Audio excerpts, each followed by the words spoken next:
a shell bill, which was simply a placeholder that the text of the stimulus legislation would have been swapped into, falling short of the three-fifths threshold that they needed to advance the proposal.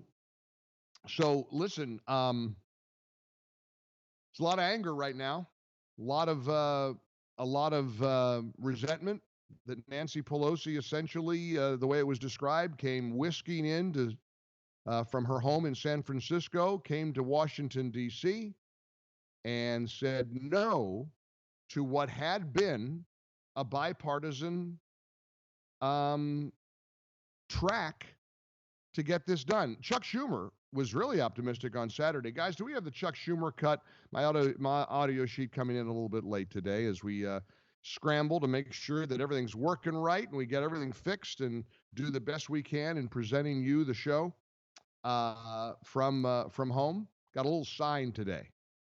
You know, I'm blessed to live on a body of water. I live on the Gulf. And as I was talking to one of my other colleagues earlier today, right in the middle of a conversation, I saw a couple of dolphins come doing their thing. You know how they go up and down, in and out of the water? And I thought, man, it's just such a good moment. It was a God moment when there's so much frustration, so much, so much angst and so much anxiousness right now. Guys, do we have the Chuck Schumer cut from the weekend where he was talking about how incredibly powerful things were going on a bipartisan way? Okay, don't have that yet, but we're going to get it. And when we play it for you, we'll show you the about face he did from Saturday to Sunday. The only difference was Nancy Pelosi didn't come to town. Nancy Pelosi arrived Sunday and put the kibosh on the whole thing. And I've got a different approach from some of my colleagues. There's a lot of anger, there's rage, there's fury. I understand that. I get all of that. Here's what I believe.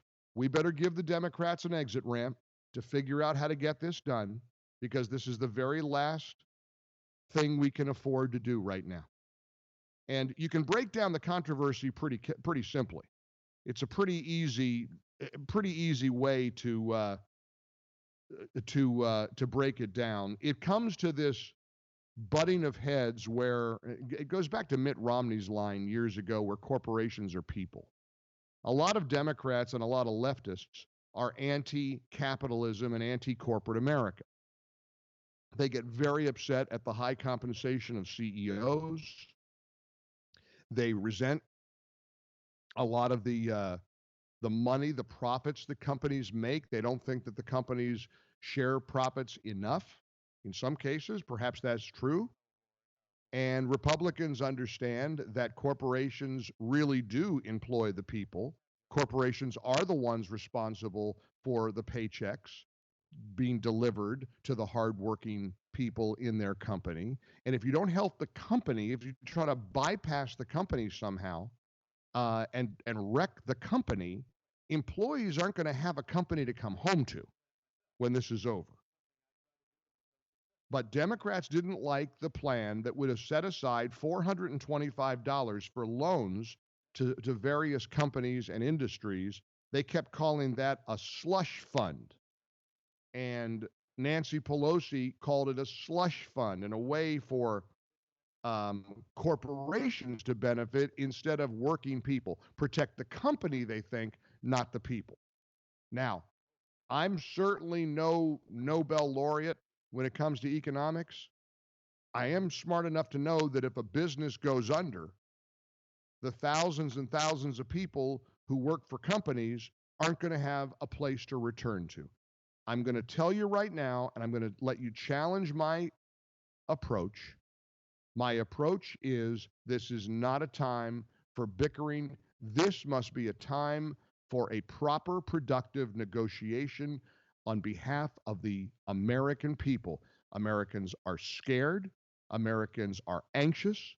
And I'm not interested in a typical tit for tat with Nancy Pelosi.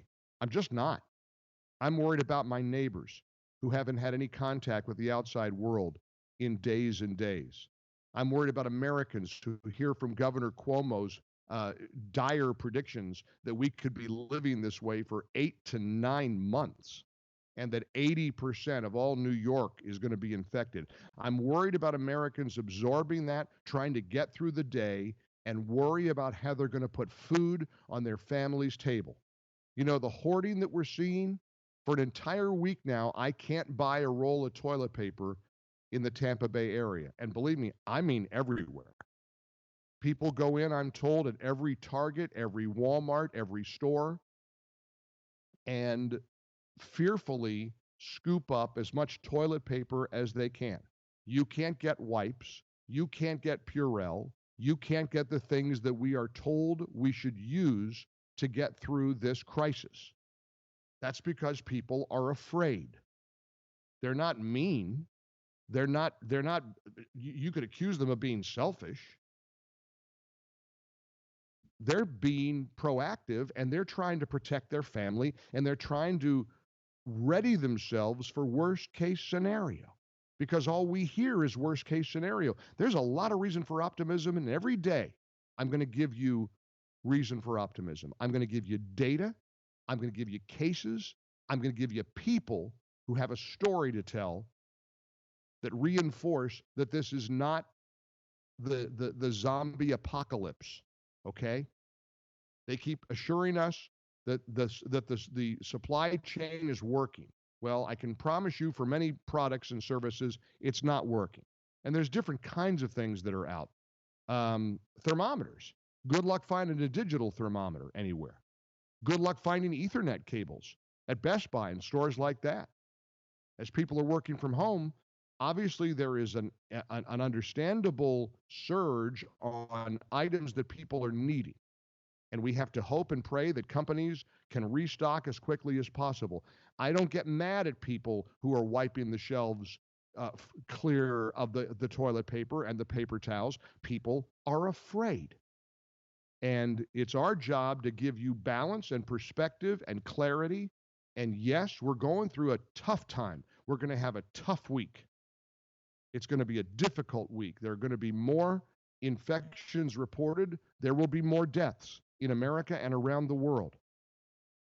The good news is I see neighbor helping neighbor. I see the death count staying relatively low in America compared to places like Italy and China. The percentage of deaths per infection is staying relatively low. And there is still a lot of hope for this anti-malaria drug. And we have a president who is saying, hey, at the end of the 15 days, which is about 7 or 8 days away, he says we're going to take a look at what direction we're going to go. Now, that scares people because if it's all back to business as usual in a week, could we risk spiking the infections and the deaths? We have a lot to tackle here on this special edition of the Mike Gallagher Show in the ReliefFactor.com studios. I want to go back to my reaction to Nancy Pelosi. Yes, if you look on social media, she is pretty much being routinely vilified, castigated, crucified for putting an end to the Senate negotiations. I'm not even understanding how the Speaker of the House can do that. They're two different chambers. But I want to know if you agree with me that we better keep our powder dry in terms of our rhetorical volleys here. And we ought to be calm and we ought to be clear that the American people need this. And if we need to give the Democrats an exit ramp to get to where they need to get so that this stimulus plan can be cleared in order to give cash to nervous American families, I'm all for that.